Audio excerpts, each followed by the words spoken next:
Hunters have been out there going back and forth, back and forth. We plot every observation, and Craig's going to have that. Our concern, twofold. One is the flood watch, because we are going to get some really heavy rain in some spots.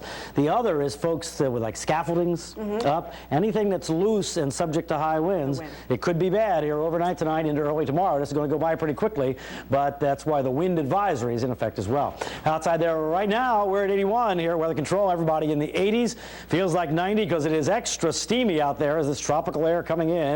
There's the wind out of the north. We're gusting to 24 here in West Dade, and just 0.04 of an inch of rain in our rain gauge here, more in some spots.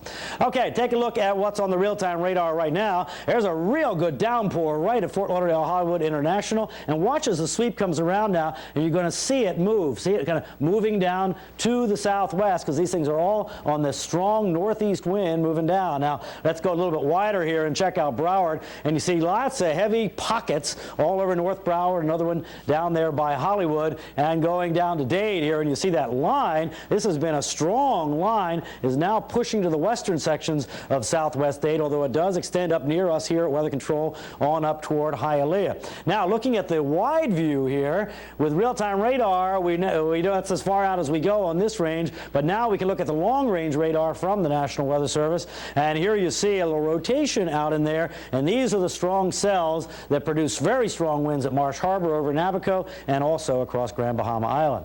Now, the radar with the satellite over top of it shows you what's happened in the last 12 hours. Here it comes, and we look at that normally and we think that's got to be a tropical storm, but the hurricane hunters were out there looking closely at it. Indeed, they found tropical storm force winds, but they did not find a circulation at the surface. In fact, the thinking is that the low pressure at the surface is down here, so it's very disconnected. In other words, it's just not a developing storm yet. It does have a slight chance of still coming together as it gets to the coast, but we don't think it would make any difference in the end result of what we get. Probably some tropical storm force winds coming in with this thing as it comes in here in the late overnight and early morning hours tomorrow. Here was the dry air right there. There's the dry air that was in earlier, and you can see the moisture has increased, but the real core of the moisture is still here over the Bahamas with that surface low pressure down to the south. All right, as I said, the hurricane hunters have been out there all evening, and Craig Setzer's been tracking that. Craig? That's right, Brian. Really, the best way to find out what's going on sometimes is just to go out and check for yourself. That's what the hurricane hunters have done through this evening.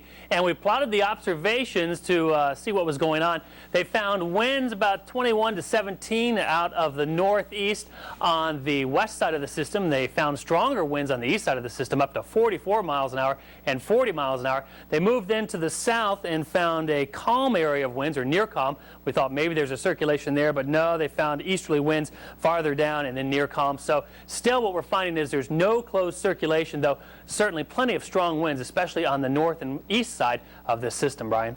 All right, here's our way we see it for tomorrow. Low pressure moving by to our south. Some possibility of it developing up here. We have a question mark there, but in any case, gusty squalls mostly in the morning. In detail then, here's how we look. Tonight, we have the gusty squalls out there. The flood watch continuing. Rain increasing overnight, 78 for a low. Gusty downpours tomorrow up to 88. Local flooding possible, and then tapering off in the afternoon and evening, and then we'll be okay. Small craft advisory, of course, very windy, so boating not recommended. Then getting better, and then stormier again, looks like on Sunday. Okay, that's it. Thank you, Brian. Now, la ley, which means what, Joy? The law, right? Muy bien, muy bien. La ley is known for blending Latin rock with their passion for social issues, a combination that is proving the group can tear up the charts. I'm learning something every night. La ley is up for a Latin Grammy for